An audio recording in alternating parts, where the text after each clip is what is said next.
Football. Avec nous ce matin dans la matinale d'Evenprod Média, le journaliste consultant Nabil Djellit en direct de Paris. Bonjour Nabil. Bonjour, merci. Merci de me recevoir aussitôt. Merci à vous. C'est un plaisir d'être avec vous ce matin dans la matinale, avec vous pour revenir un peu sur l'actualité du football et bien entendu de la Coupe du Monde et de la Coupe du Monde difficile pour certaines nations africaines. Mais d'abord, on va revenir sur la participation de ces équipes africaines. Aujourd'hui, on n'en a pas vu dans le dernier carré.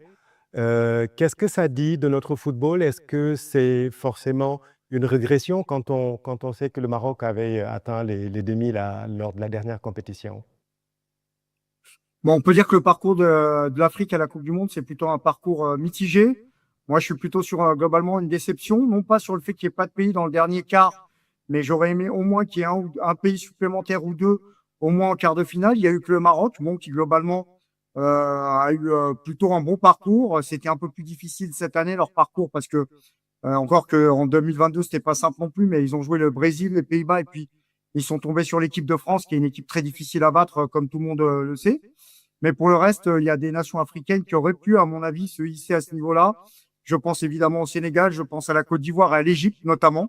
L'Égypte, d'ailleurs, n'en était pas très loin s'ils avaient mieux géré leur fin de match face à l'équipe d'Argentine. Ils auraient pu passer un tour supplémentaire et espérer plus également, l'équipe d'Égypte.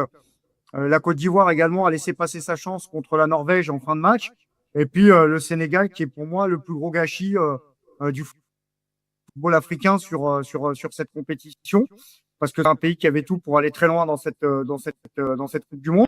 Et les autres pays, il y en a certains, ils ont rempli leurs objectifs, ils ont réussi des belles choses comme le Cap-Vert ou la République démocratique du Congo, et d'autres qui ont aussi vachement déçu, comme l'Algérie pour moi, qui est passé complètement à côté de sa Coupe du Monde en dépit d'une qualification en 16e de finale. Au final, tu as 9 pays sur 10 qui se sont qualifiés en 16e de finale. Quelque part, le football africain, aujourd'hui, il est classé comme si c'était les Africains, c'est les meilleurs troisièmes, quoi.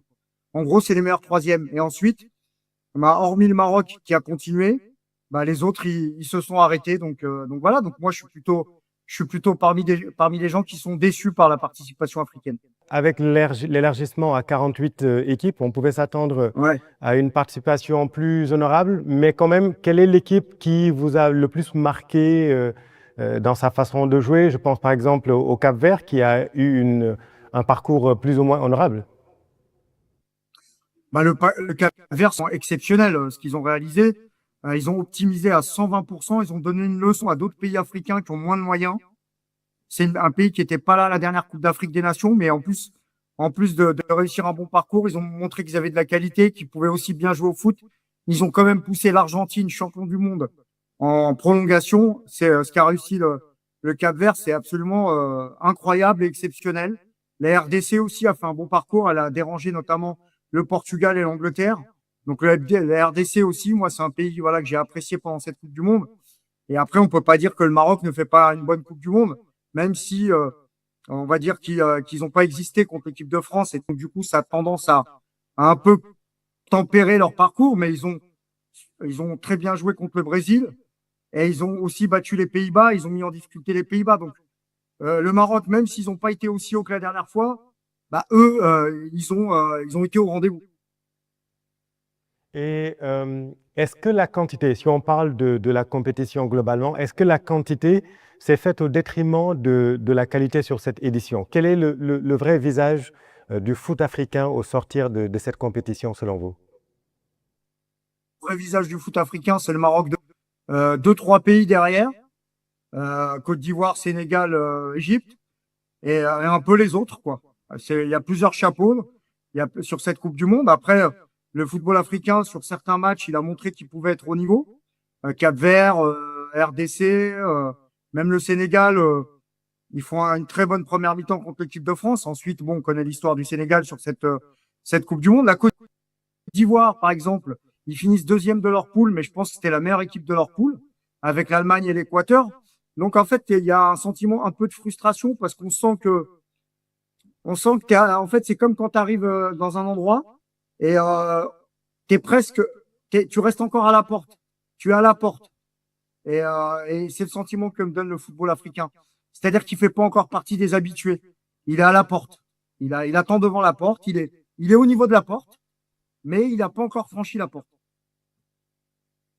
Une déclaration qui a fait beaucoup couler d'encre dans le continent, c'est celle de Rudy Garcia, disant que ces équipes-là perdent leur structure tactique vers la fin de partie. Quelle est votre appréciation?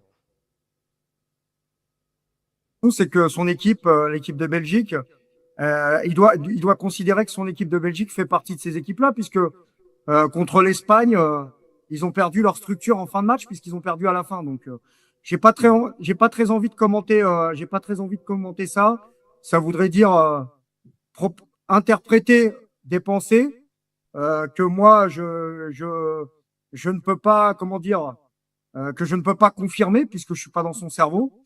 J'ai pas apprécié cette déclaration. Je l'ai trouvée un peu irrespectueuse et je préfère en rester là.